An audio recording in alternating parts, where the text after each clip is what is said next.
You may all be familiar with this, and this sport. You may also recognize them, and them. But I know for a fact that only a few of you know who this is, and this. The reason I want you all to know them is that no sports events would be successful without their expertise. They're the ones responsible for the success of the sports we all enjoy. They assign coaches and scouts to recruit the player we idolize, and they take on the responsibility of budgeting to ensure everything runs smoothly. That is why I took an initiative to interview a sports coordinator to understand more about sports management. But first, let me introduce him to all of you. He is a dedicated physical education instructor at Batangas State University, where he has been shaping young minds since 2014. He holds a Master of Arts in Education with a major in MAPE, which he earned in 2021, further solidifying his expertise in the field. So his academic journey began at the Polytechnic University of the Philippines in Manila, where he completed his bachelor's degree in physical education.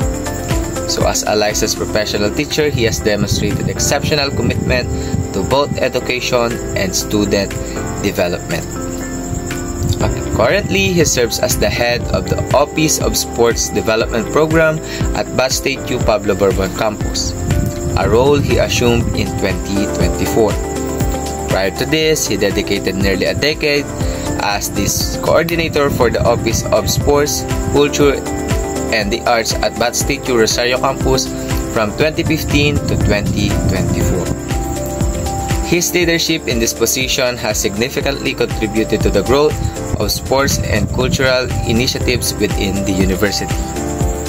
In addition to his administrative roles, he previously served as the advisor of the Teacher Education Students Association, also known as TESA, mentoring future educators and fostering their professional growth. His passion for sports, education, and students' engagement has made him a respected figure in the academic community. Through his dedication and expertise, he continues to inspire students and colleagues alike in the pursuit of excellence. So without further ado, please all welcome Mr. Joben E. Santos.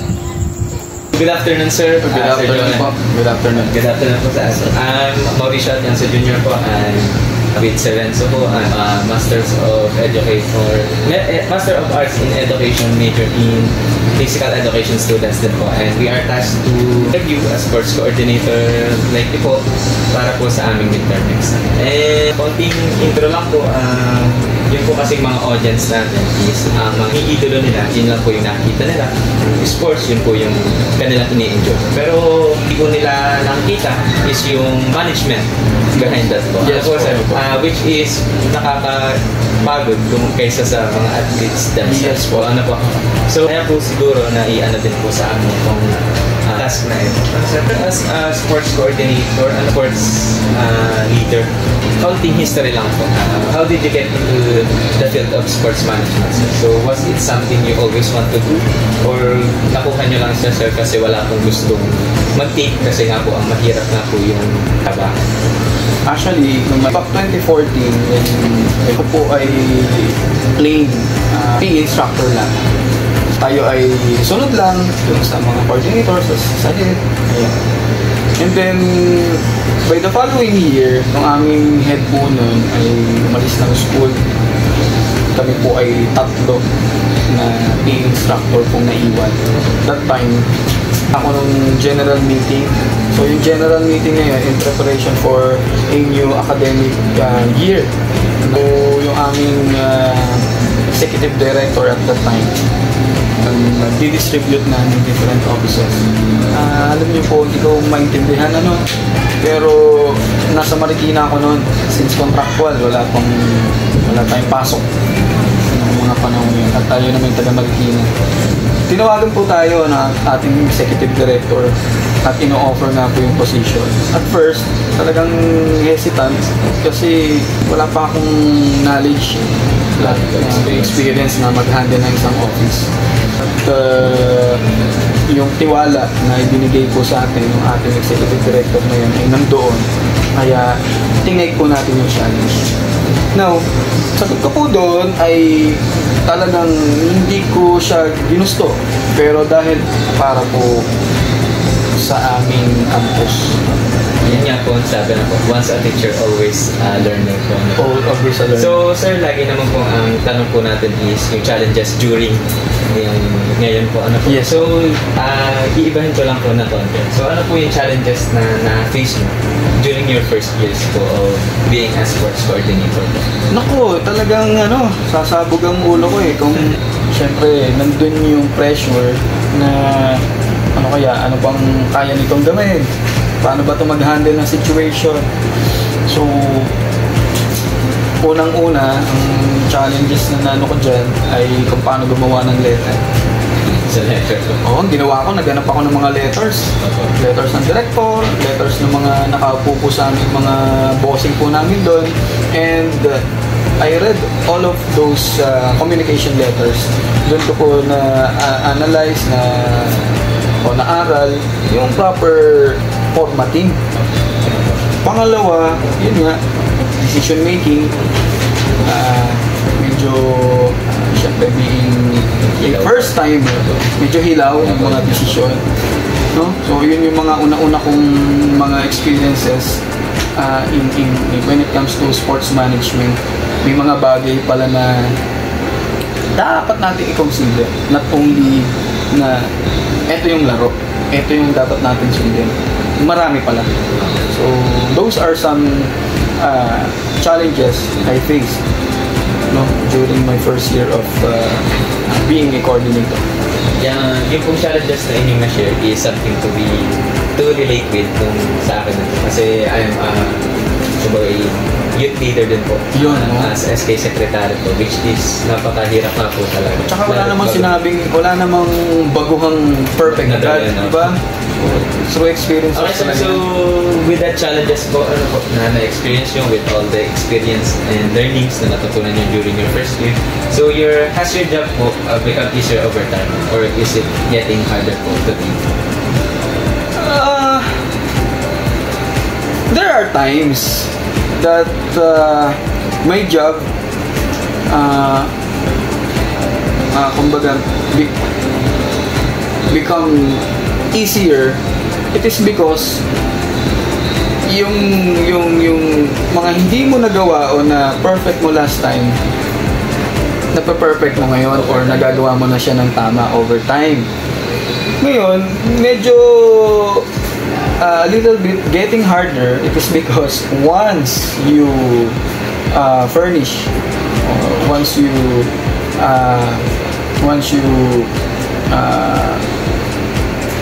get usual to those things at merong bago, yun yung may time naman na mahirap naman para sa iyo. Kasi nga ibang level. Actually, sabi ko nga, pag meron kang accomplish at merong next level na hindi mo pa na-accomplish, mahirap yun para sa iyo. Kasi another level na Another challenge. Like for example, like what I have experienced until the present. Kasi last time, ang ginagalawan lang natin is being a sports coordinator wherein one campus only. Ngayon, ito yung medyo a little bit getting harder. It is because nabigyan tayo na another opportunity to handle a office wherein 4 campuses yung ating ika nga po ay hinahandle. Iyon, yung isang talagang bago sa'yo at napakarami mong dapat na i-consider, kaya medyo hinihirap na natin. Siguro po, it varies po sa situation po. Okay, so ano muna tayo sa mga challenges? So, can you share something when you felt really happy and grateful for being on this job po? So, what made that experience so special to you po? What specific case or situation? Siguro aside from yung nasasabi natin success na event, ano pa yung sarili na? Yun. Yung mabigyan tayo ng recognition as one of the champions when it comes to quality assurance service. Actually, the first time I handled this office, ay masasabi ko pong talagang parang gusto kong mag-back out. Kasi nga parang hindi ko kakayanin. Pero dahil napagkatiwalaan tayo dito, inaral po natin talaga lahat. So, yung mga hindi natin ginagawa dati, siyang ginagawa natin ngayon. Yung mga kulang dati, kailangan dagdagan natin ngayon. Nakakatuwa at nakaka-motivate talaga yung ma-recognize ka or yung office mo as one of the kumbaga compliant sa mga gawain or dapat ipapasa sa ating university. So yun yung masishare ko na aside from successful sports activities ay nare-recognize po yung as a whole office, not only ako o yung aking staff, pero yung collaboration ng office, kung paano po kami sa clients namin, kung paano po namin na-address yung needs ng aming clients. At the same time, yung kung paano rin po kami nagko-comply in other offices. So yun yung isa sa kahit nakakapagod, bigyan ka ng award ko, parang pauwi na yung pagod na. Ibig sabihin sir, may nangyayari nga. May nangyayari. May nagagawa nga po tayo. So that is something to be flexed po. Pero hindi naman sobra. Ako naman ay ayoko proud of that. Kapag na-express mo lang na masaya ka, happy ka, motivated ka, inspired ka, yun. Okay sir.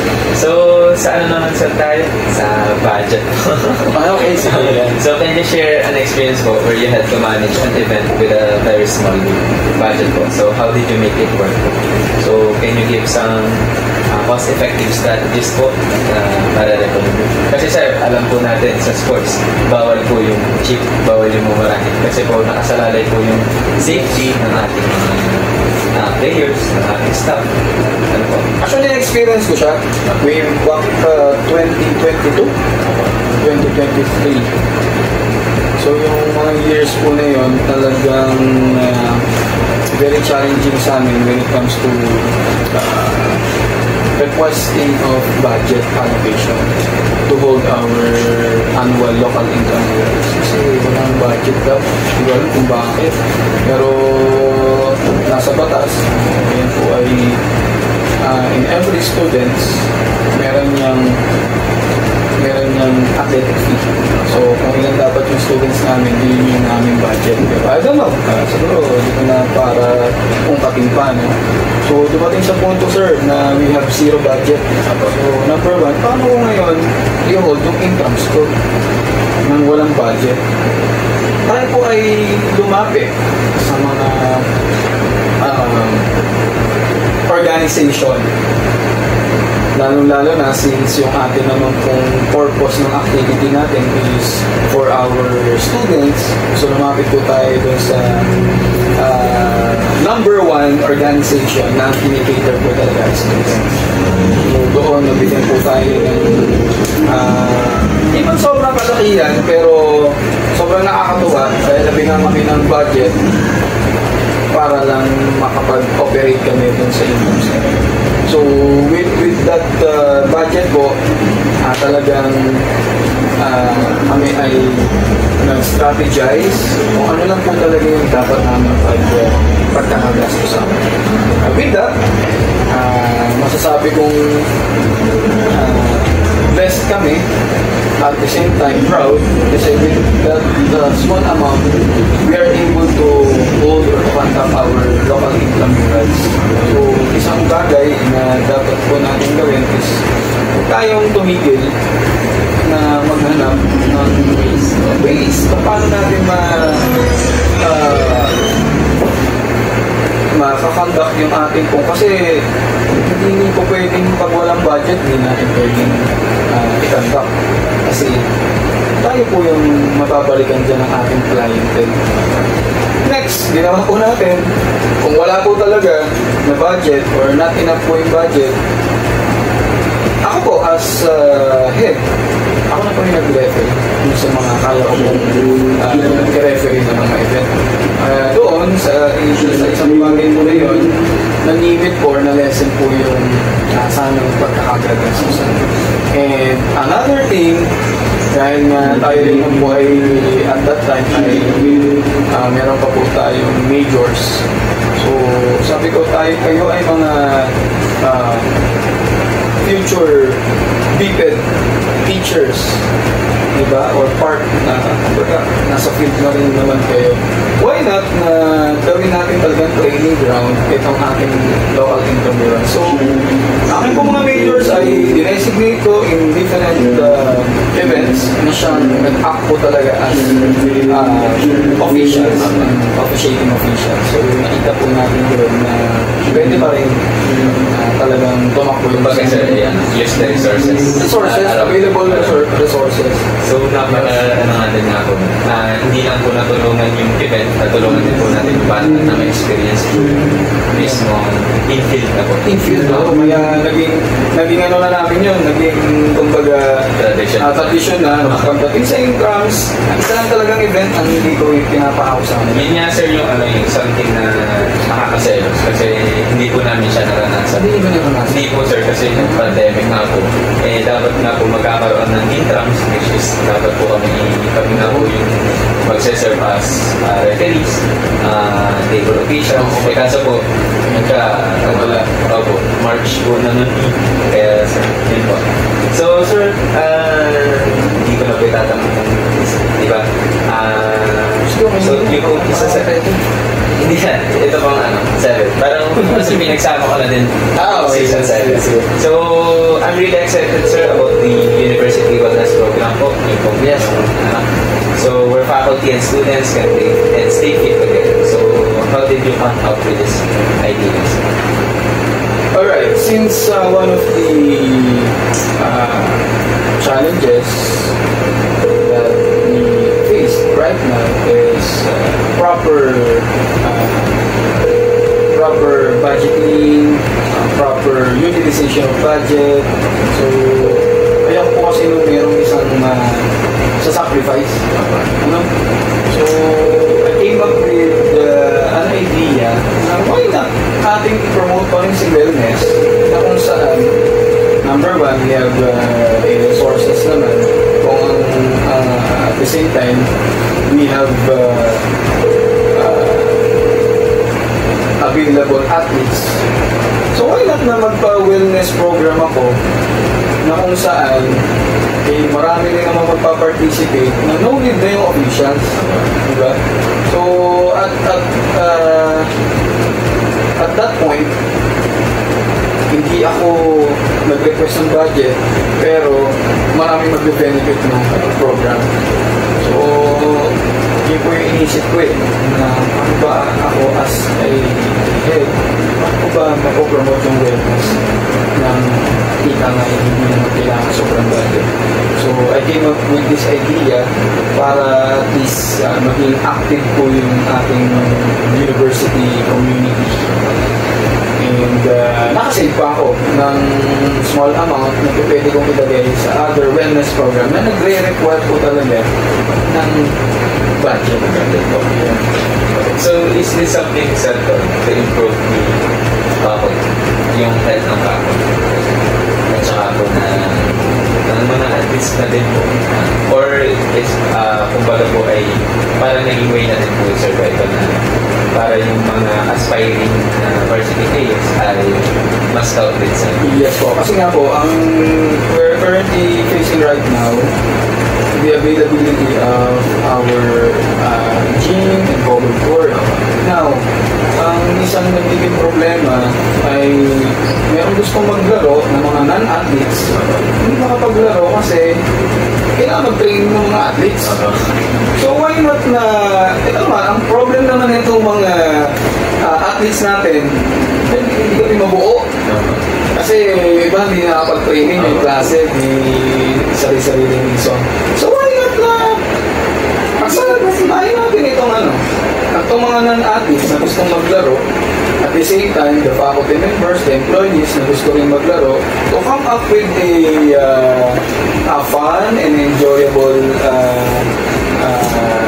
situation na kung saan nag-benefit ko ang lahat. Nakapag-training yung mga athletes, nakapaglaro itong non-athletes, itong mga faculty members at the same time mga employees natin. Nagkaroon ng time nila para ma-relax o ma-relieve yung stress nila na not only na every time na lang napupunta sa university ay kaharap yung laptop tapos gagawa ng mga work. Saka maganda sa yung pag nagkakasalubong, nagkakabalian kasi magkakilala po. Magkakilala na sila. Yeah, so that is something bago po ay hinangaan ko sa inyo. Kasi nakakatuwa po na makikilala po natin, di ba? Tulad po dito sa kabin, kilala na po ako kasi nakalaro po natin nung po bago magpahal na araw last year. At isang way po yun para tayo ay makakilos ng maluwag. Hindi yung aloof ka sa isa't isa kayo. Dito na ako. Diba, hindi lang talaga, ito talaga hindi lang physical development, holistic development. Dahil kapag ikaw ay kumbaga nga, ipalagay ng loob mo sa mga kasamahan mo, talagang magkakapak kayo ng isang output na nanggaling sa isang collaborative effort kung bakit yung specific output na yan or yung goals nyo. No? So dito naman, although we already kumbaga yung wellness program na yun ay approved na, ang gusto ko pong makakita naman sa kanya is to maximize natin yung participation. Ako po sa Rosario noon, sa campus ko namin sa Rosario, lagi ko po talagang ang akin doon ay to maximize lahat ng bata. Hindi naman po pwedeng athlete lang yan, nag-enjoy sa intrams. So, ginawa natin dyan, nag-offer pa tayo ng ibang mga event na hindi kailangang praktisado ka. Basta willing ka maglaro at magiging masaya ka, laro ka. So, may ganun tayo. Ngayon naman po dito, kahit na yan i-approve na, ang gusto ko naman po is talaga makita, ma-practice natin na talagang umaandar or nasusunod yung program. So, yun po, nakikita ko naman siguro pag sa mga susunod ay i-monitor ko talaga siya na nangyayari yung by schedule ko na. So, yun naman siya. Okay, sir, thank you for that initiative. Napakaganda po ng initiative. So, sa last na lang po tayo ng questions.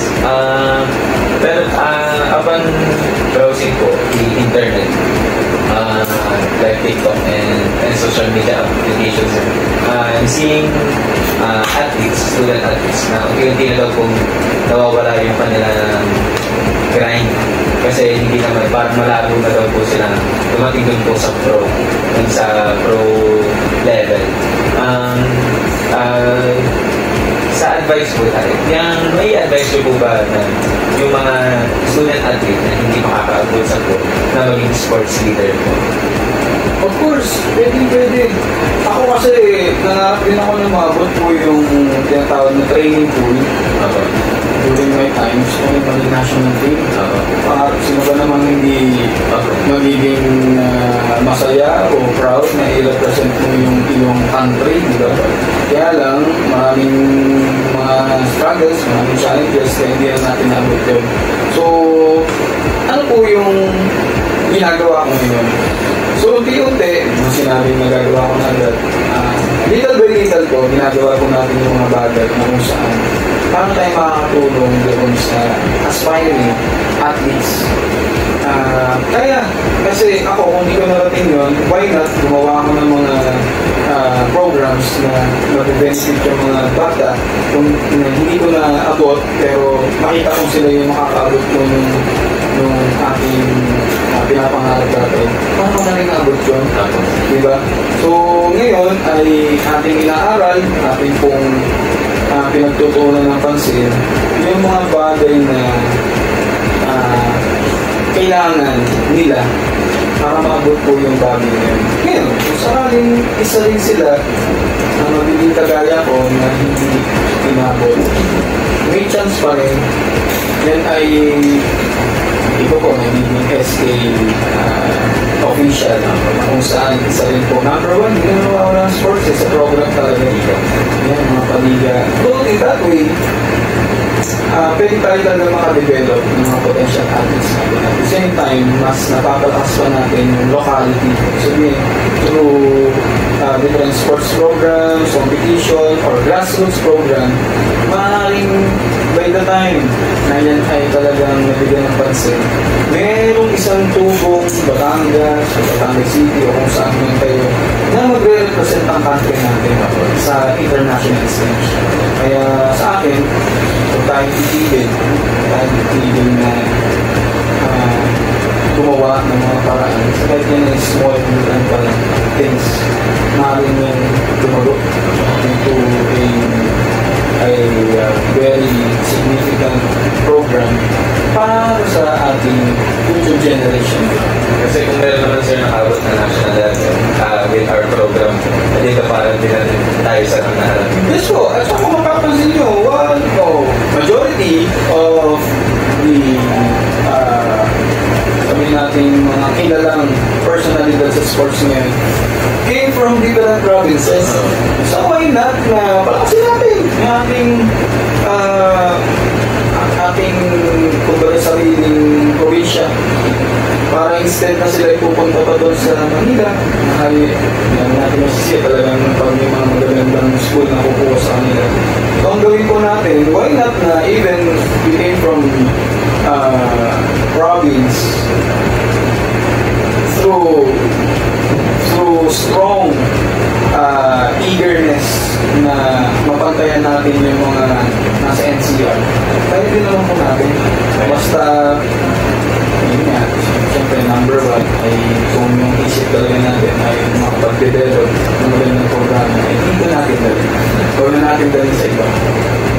Kaya po natin. Actually, ngayon, sa nangyayari po dito sa ating university, lalo na, sinabi ko nga sa inyo ng ating manual of operation, ito na po yung one of the biggest step na kung saan papunta po tayo dun sa sooner or later, kaya na po natin makapagsabayan sa mga malaking university in Manila, na kung in Manila, throughout the country, and even international. So yun sir, thank you po sa learning po na Thank you po sa opportunity. Talaga nakakabay mga tanong nyo, pero sir, ano po, hindi po kami na-concept kung i-engage po na i-upload, ipa-upload po sa Facebook. Pero i-edit na naman po. hindi nyo naman. Okay po. Thank you po. Yung part lang siguro na maayos sa From my interview with Sir Joven, I learned that unexpected opportunity can come your way if you have the talent for them. Challenges are not obstacles but a stepping stone that help you become a better version of yourself. More importantly, a broken dream does not mean failure. Rather, it is an opportunity to realign your goals and discover your true purpose. This journey taught me that success is not always about following a straight path, but about embracing detours that lead to personal growth. Sometimes the roles we never imagined for ourselves turn out to be the ones where we strive the most. Adapting to new circumstances and making the most of our abilities can open doors to greater achievements. Passion and perseverance are key to turning setbacks into new beginnings. Every challenge we face shapes us into stronger and wiser individuals. Ultimately, success is not about where we start, but how we navigate the journey. That's all for today. I'm Mauricio Atienza Jr. Goodbye.